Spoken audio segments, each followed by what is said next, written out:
Hey there! Get ready to vibe with us on Workmates Unplugged, where we, your favorite workmates, spill the tea on work, love, fam, friends, and whatever else crosses our minds. So plug in as we unplug.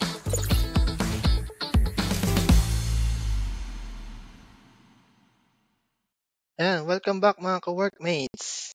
Ito na naman tayo sa bagong Hello. episode natin, episode 4 na. So ngayon, ang napag-usapan namin napag-usapan talaga. Hindi, ang napili namin i-topic today is about work from home and RTO, pros and cons of the two. So, based kasi sa mga nilalabas na ngayon, no? 'Di ba? Mostly lahat kasi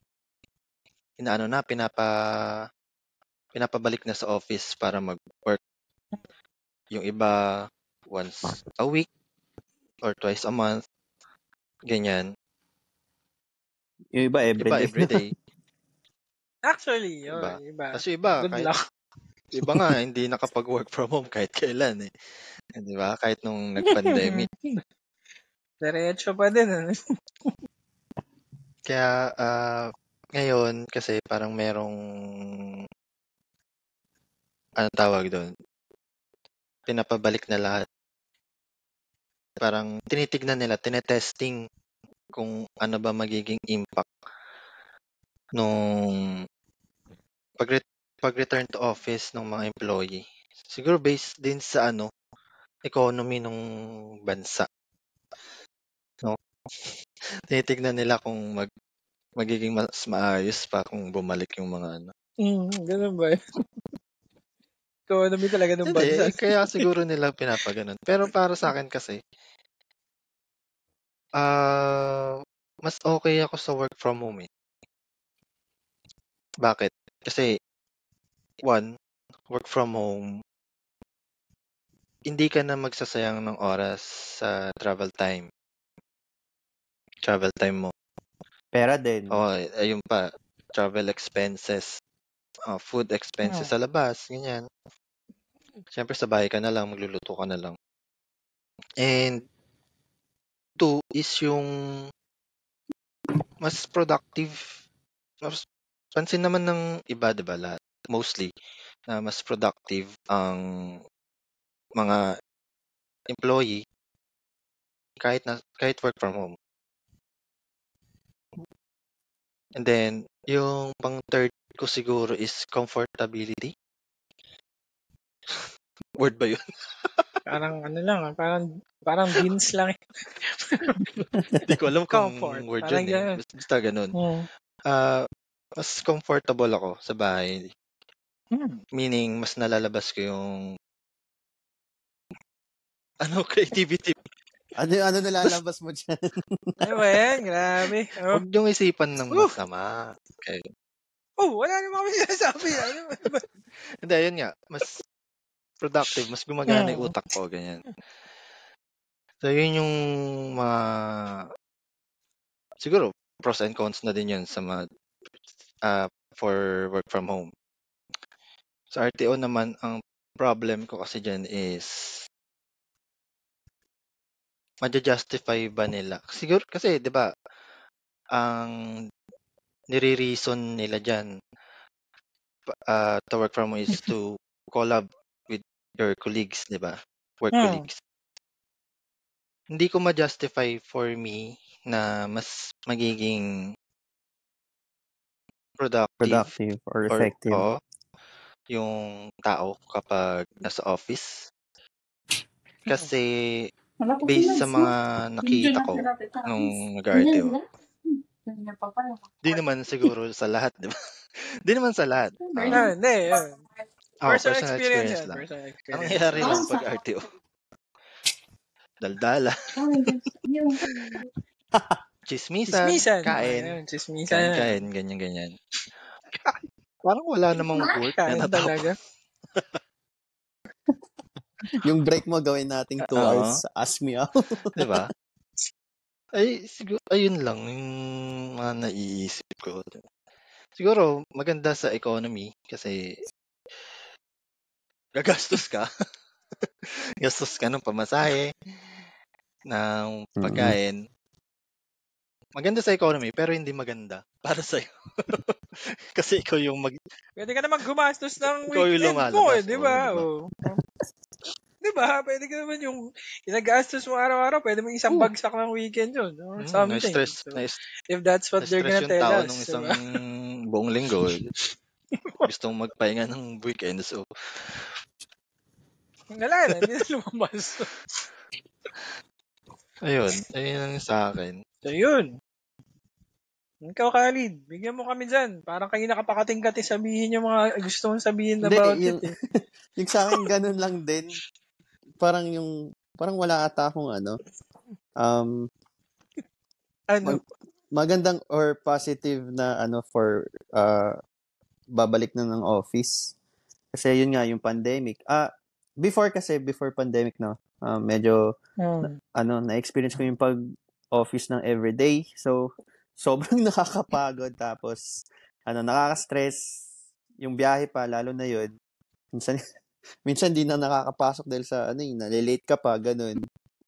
Pero, nung pandemic, ayan. So, after nung pandemic, parang usually naririnig ko sa mga meeting ng mga parang group or basta lahat ng meeting na ko, embrace the new normal or tawag dito, embrace and accept the new normal. So sa isip ko, paano i-embrace and accept yung new normal kung ibabalik na yung pag-report sa office ulit? Back to diba? old So normal na daw. Meron tayong pinaghuhugutan dyan. Ano yung in-accept at in-embrace mo tapos papakawalan mo lang din. At so, that time, embrace and accept at that time because it's convenient. No, joke. Joke lang. I mean, di ba? Bakit ganun? Siguro, I don't know. Ewan ko ba? Basta para sa akin, okay sa akin yung work from home. And I agree sa sinabi ni Master MJ. Comfortable nga yung pag work from home. Tapos, nakikita ko rin yung productivity ko na tumataas. Wow. Kesa sa dun sa nasa office kasi usually procrastinate tayo dun sa office. May kilala ako actually, di ba? Yung tawag natin. The procrastinator. Kasi, procrastinator. pag nasa office ka, nagawa mo na yung trabaho mo. Kasi, pag mabilis ka magtrabaho. Nagawa mo na yung work mo. Anong gagawin mo doon sa office? Nakatitig ka lang. Makikita ka ng boss mo, ba't di ka nagtatrabaho? Di wala kang masasabi. So, sa akin, tapos kasi ako. Pasama ka pa. Okay sa akin talaga yung work from. Kasi pag tapos ka na, pwede ka magpahinga. Kesa, yun nga. Pero yun. Pag, work from talaga ako instead of, office. Sa return to office, ano masasabi? Ay, hindi. Okay ka na ba doon? Talagang work from home talaga yung mo, no? Return to office. Wala talaga yung collaboration and Okay yun. It's a problem. Okay lang yung collaboration, mga ganyan. Pero, siguro, yung frequency lang baguhin, diba? Kasi minsan, pwede naman kayo mag-meeting ng, siguro, once a month, ganun, no? Kasi, scenario, may bagong hire. Bagong hire. Tas, siguro, 1 month, kayo, puro kayo work from home. Tas, ni-require kayong papasok ng office ng isang week. Tas, nagkita kayo ng bagong hire. Di ba ang awkward? Para sa kanya, saka sa'yo, hindi, ang close nyo sa chat, tapos pag nagkita kayo, parang ang awkward na ewan. Iba yung mo eh. Ano ba? Hindi, legit from experience kasi. Ayun, may bagong hire kasi kami. So, hindi ko alam kung paano siya i-approach. Pero sa chat,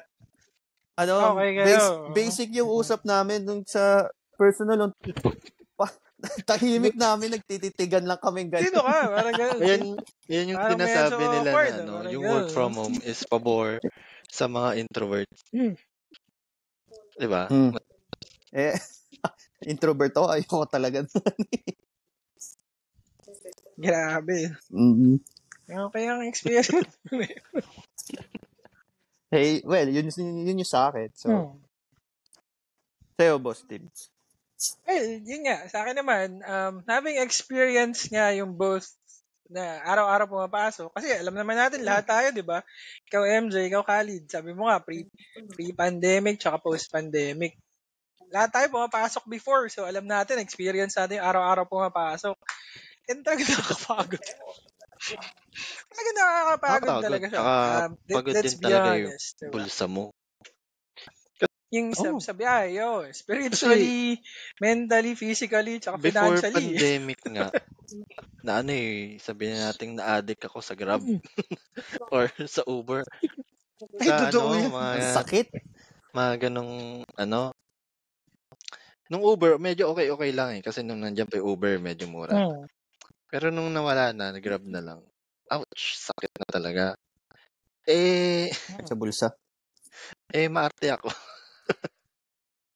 Hindi, mahirap naman kasi talaga. Kaya Diba? Pag, kunyari, malalayo, di ba, dati sa Kainta ako eh. Kunyari, pag mga CG, Uptown, ayun, nag-Grab ako, grabe. Araw-araw yun. Mahal talaga. Pauwi papasok, Grab. Ang sakit, diba? Grab pa lang, 1,000 na yata.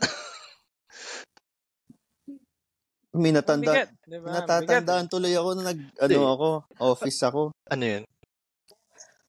Yung pauwi ako galing office. Naulanan ng kamalasan, ako yung nagtulak nung UV. Yan. Nasiraan. Yan yung mga pwedeng mangyari sa'yo pag na-work from, return to office. Napatulak ako ng UV, tas, nasaraduan pa yung kamay ko. Malas, as in, sobrang malas. Yan, yung mga ganyan experience, hindi mo yung maramdaman pag work from home ka. Kasi yung trip ko na yun, hindi pa ako nakauwi nun. Kailangan ko sumakay ng ibang UV. Hindi ka nasira eh. Ayun, natuluyan eh. Hindi, kasi tinulak mo eh. 2 beses ata o 3 beses namin tinulak. Diba? Hindi lang ako. Ayun nga eh. Nilipat din pala. Hindi kasi sa'yo magsa-start. Ganun yun. Nagpapaka-gentleman ako kasi yung iba doon sa pasahero sa amin, mga babae. So, mga babae. Wow. Inunahan ko nang bumaba ako, tas tulak. Sinaraduan akong pinto, men. Baka daw kasi tumakbo ka. Nakti yan. Malas. Boset? Tahimik ba? No? Nakakainis yun. Yan, yung mga ganyan experience. Yan yung may experience yung pag-return to office. Or yung pre-pandemic days is mga daily na commutes. So, yan. Isa yan sa mga memories na makukuha mo. And, ang nakakatawa pa nga dyan, yung sabi nyo nga, yung sa lates, no? Totoo yan. Nakakapagod din talaga yun. Yung parang narinig ko si Khalid about it, na parang minsan, syempre, araw-araw ka pumapasok, pagod ka na. So, possible na malate ka. Naalala ko lang, shoutout dun sa mga dati kong mga analyst tsaka agents. Pag may nalilate ba, pinapagalit mo. Hindi. Parang iniintindi ko na lang. Pero sometimes talaga, kasi syempre, alam niyo naman, ilang years na ako, tapos naging lead na ako, tsaka manager for ilang people, right? So, naalala ko, nakakatawa kasi mga excuse nila pag sa mga late or kaya absence. Siguro, minsan ako iniintindi ko naman. Mabait ako, kilala niyo ako eh. May tinulungan silang matanda. Tumawid. Hindi, ang pinakapamatay dito na excuse, sorry, siguro kung maririnig niya to, baka kilala mo kung sino ka, so shoutout na lang sa'yo, kasi hanggang ngayon naalala ko pa rin to. So, yung pumatay talaga na excuse sa akin, sabi sa akin, Tiel, hindi po ako makakapasok. Hindi kasi nag-ring yung alarm clock ko. Ako kilala niyo ako, sobrang understanding ako na tao, sa mabait ako. Pero parang medyo na yun eh. medyo nahirapan ako para intindihin yun. Pero yun nga, still, trinay ko intindihan kasi nga baka syempre araw-araw kasi di ba yung working everyday pagod sa office, yung biyahe. So parang Trinay ko na lang intindihan, but it's just that, hanggang ngayon, nakuha ko pa rin siya, natatawa pa rin ako dun sa mga excuse. So, shout out dun sa inyo. Thank you sa mga memories, mga dati kong agents tsaka analysts. Sana mapakinggan nyo to. Pero yun nga, so yung mga ganong klase, no, makikita nyo kung gaano talaga nakakapagod yung pag-work from to office. Now, yung work from home, definitely, nung na-try ko rin siya, sabi ko, okay da, parang I think it's working for me. Kasi, minsan nakapag-isip-isip ako habang I nakaupo think ka lang. mostly naman nagwo-work Ang sa dami kanila ka eh, di ba? maiisip eh. Yung work from home. Mostly, yeah, I think it's working for most people. And I didn't even think na possible siya, to be honest. Di ba kasi sinasabi nila dati parang, ay, hindi pwede yan sa ginto kasi ganyan. Tapos nung nagkaroon ng pandemic, biglang posible pala. Hindi. Tsaka, di ba, meron tayo Di ba? dati, before pa mag-start yung pandemic, meron kang option to work from home or to work near home. Di ba? Diba dati, may mga Meron. ka-team tayo naka-enroll sa ganon before pandemic pa. Di ba? So, ako, kaya hindi ako nag-enroll sa ganon. Kasi nga, una-una, di man ako dun nakatira doon sa bahay namin, sa Kabanatuan. Sa Kainta ako nakikitira lang ako doon eh. So, parang hindi komportable sa akin mag-work doon. Kaya hindi ako kumuha ng gano'n. Pero syempre, nung nag-pandemic na, yun nga, work from home. Mas na-appreciate ko yung work from home dahil nandun ako sa bahay. Komportable ako, ganyan. Bahay namin. Komportable ako nag-work. Tsaka mas madami ako nagagawa. Hindi ako limitado sa kung ano mang ano. So that's good. Yeah, actually ako din naman, yun yung gusto kong sabihin dito sa discussion natin is personally, yung work from home saan, it's working. Kasi right now, yung setup ko naman kasi permanent work from home. So sorry guys. Woo! Ay, grabe.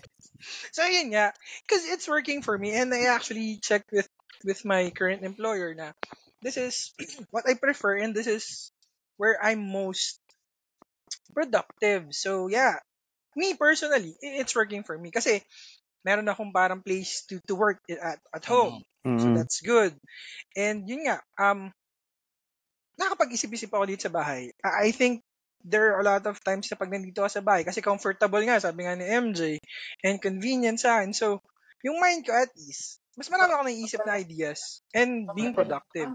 But yeah, that's me. Now, let's think about it in general.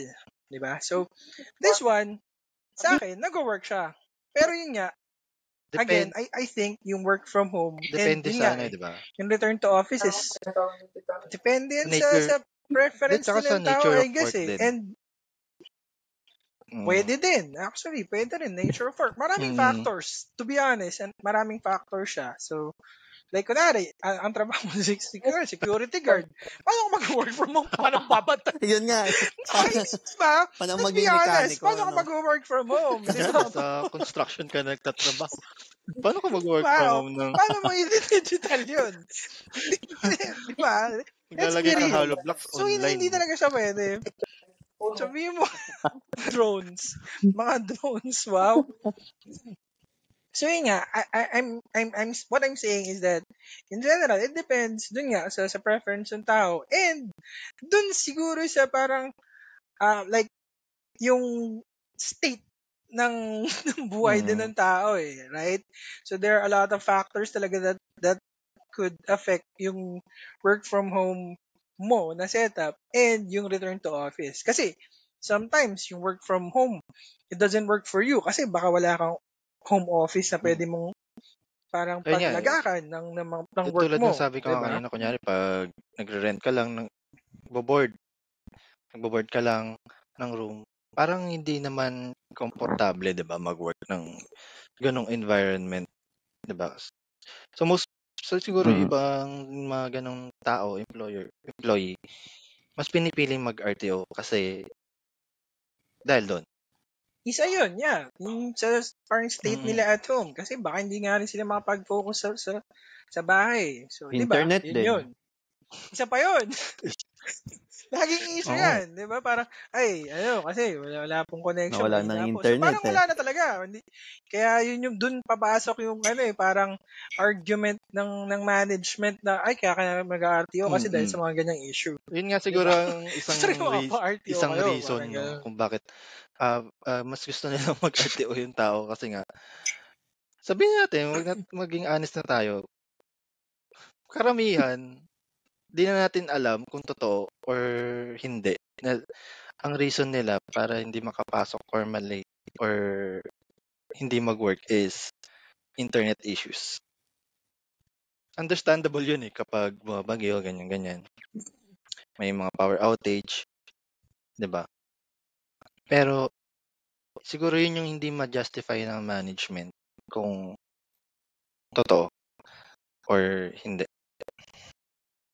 No, I mean, siguro, ang akin kasi naman dyan is you as a person, it's gonna reflect your character if you're gonna, Credibility na lang, di di ba? ba?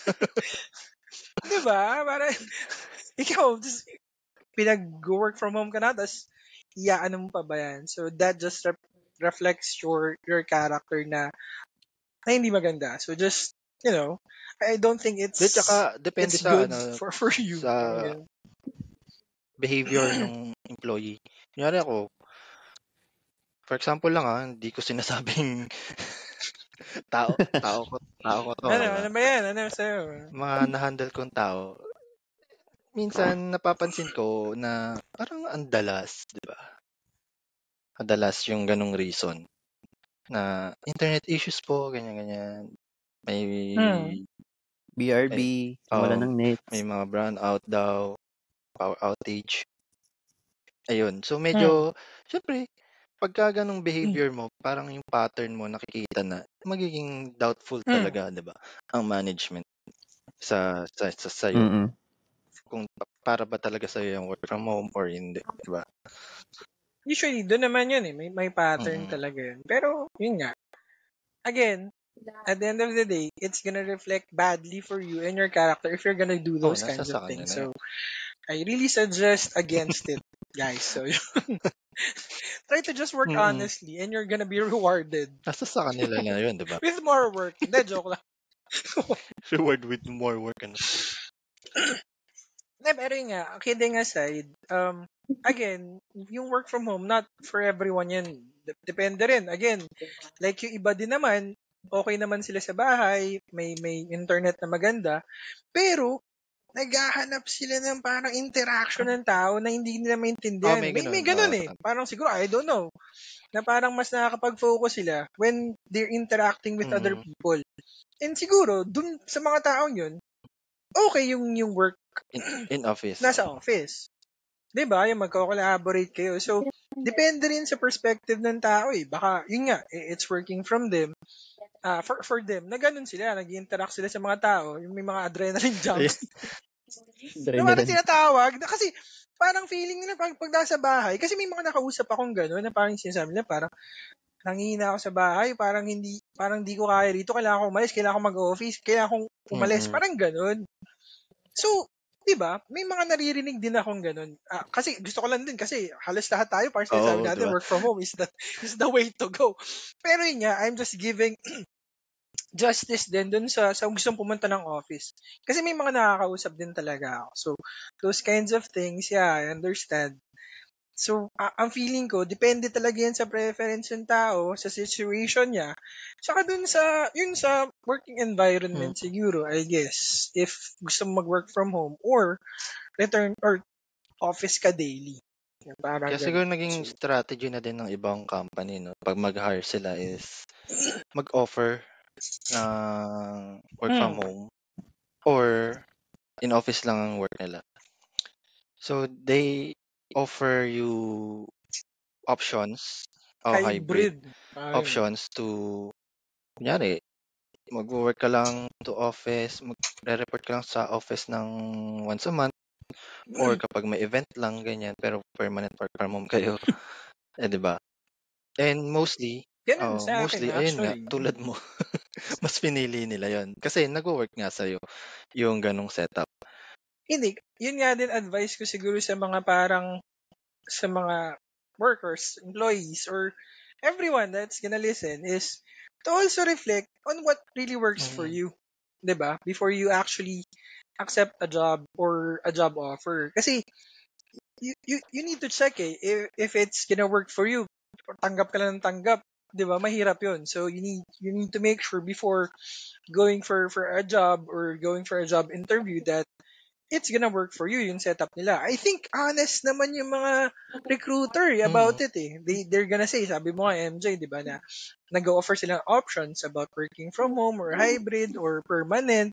So, yun nga, you need to know then yourself kung ano ba yung mag-work sa'yo. Kasi I think sometimes yung ibang tao din, they're lost eh.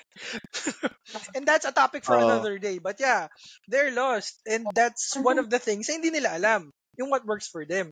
Is it working sa kanila yung work from home? Or are there better than yung pag nag-interact with people sa office? Diba? So, know So, what you want muna Mm. before Lalo na daming pag lost. di pa And, nila you know, na-experience yung everyday RTO and everyday work from home, 'di ba? Kasi doon mo talaga yun eh. Everyday. malalaman kung ano gusto mo. For example, ayun nga, tayo nag-everyday na tayo pumasok, everyday nag-work from home, experience natin, mas nakita natin na mas okay sa atin yung work from home. 'Di ba? And siguro, pag wala ka pang experience sa ganun, yun nga, reflect on yourself. Kaya mo ba? Kunyari, ang papasukan mo is permanent sila na office. Tanungin mo muna yung Ayun, sarili mo, di diba? ba? Kaya ko Kaya ba nga. to? Ganyan. Or Can I live day by day na or mapasok? permanent work from home sila, ayun nga, tanungin mo sarili mo ulit, kaya ba to ng sanity ko? Yun nga eh. Yun yung sinasabi ko ng isa pa eh. Minsan, they think, yun nga, di nila kayang masyadong nakaano lang sa bahay. Yung sobrang comfort tsaka convenience, sometimes, to other people, I think it's like a negative thing. So, yun. You need to check that as well. Pero kung yun nga, sabi ko nga, kung yung work mo is yung sa construction or Wala security tayong guard, magagawa doon. parang, yun nga, wala talagang return to office yun. Huwag tayo maglokohan dito. Unless, yun nga, kung gusto mo work from home, huwag ka Malay mo, security guard. cyber security. Cyber security guard. Hindi, yun nga. Doon ka sa IT. Nakakainis eh. Okay. Ano pa yung cyber security guard? Yeah. Cyber security. Yun yung actually yung gusto ko before ako mag-ano. Payag ka na, yun yung trabaho mo, tapos ilang PC o ano mo, i-check mo online. Diba? Parang, ang hirap nun. Kahit ako, Diyos ko, good luck din sa'yo. Parang mas okay pang pumasok ka lang, matulog ka na lang dun sa... joke lang. Ayun. So we Sorry. therefore conclude na depende yan sa preferences nyo kung anong mas mag-work sa inyo, work from home or RTO. So, And nature of work din. And nature of work, ayun. Definitely nature of work. So if you think na hindi yun dun para sa inyo, tapos mag-work from home, yan. Huwag nyo nang pasukan yan. Naman tayo naglolo ka yan. Mag-a-apply kang security, no? Hello po. Work from home. Pwede po ba hybrid na setup? Sabi mo dyan, sir. Baka gano'n din ako. Sir, pinagsasabi. Pa-check nga po kung okay po yung ano nyo. Medyo naman, di ba? Parang fine ako. Ayun, sige. This is MJ. This is Khalid. And Tim. See you around on our next episode.